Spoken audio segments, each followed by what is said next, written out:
अस्सलाम वालेकुम नाज़रीन, मां आहियां शुएब अली उमरानी ऐं तव्हां ॾिसी रहिया आहियो BR टाइम न्यूज़। सभ खां पहिरियां शामिल कंदासीं हीअ रिपोर्ट।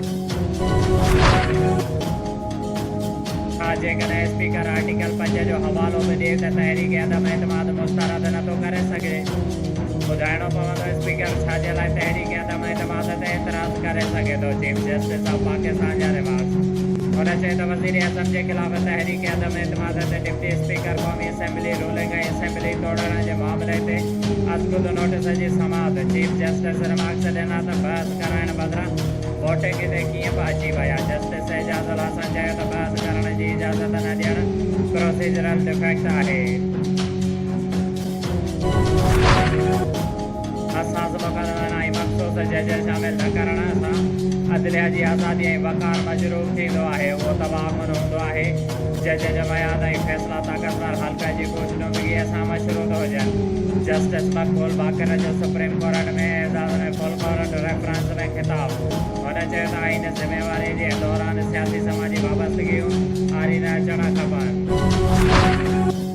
बिलावल भुट्टो चयो आहे त साबिक़ वज़ीर आज़म इमरान ख़ान पंहिंजी बग़ावत जे जवाज़ में बैरूनी साज़िश जो इल्ज़ाम लॻाए रहियो आहे। छा DGISPR वज़ाहत ॾींदो त क़ौमी सलामतीअ में 197 पार्लियामेंट कारकुननि खे गद्दार करार ॾिनो हुयो? छा क़ौमी सलामती 197 कारकुननि खे मुल्की साज़िश जो हिसो करार ॾिनो हुयो?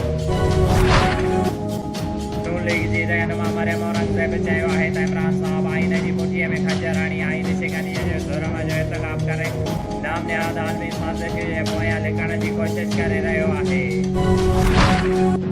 याम साहब लॻो ॻोठ जुमा ख़ान रईसाणीअ में कणक जे लाभारे ऐं मज़दूरीअ ते आयल नगर पार्कर मां आयल कूली बिरादरीअ जे झूपड़नि खे चुल्ह जी चिणक मां बाहि लॻण करे शगन कूली, जुगनू कूली, लाजी कूली, पशीराम कूली जो झूपड़ियूं सड़ी राख थी वियूं ऐं झूपड़ियुनि में पियल 30 मण कणक, बिस्तरा, कपिड़ा ऐं ॿियो समूरो सामान ऐं कुझु रोक रक़म सड़ी खाक जो ढेर वणिजी वियो। मुतासिर खुले आसमान हेठि वेठल बस वारनि खां भाउर करण जी अपील।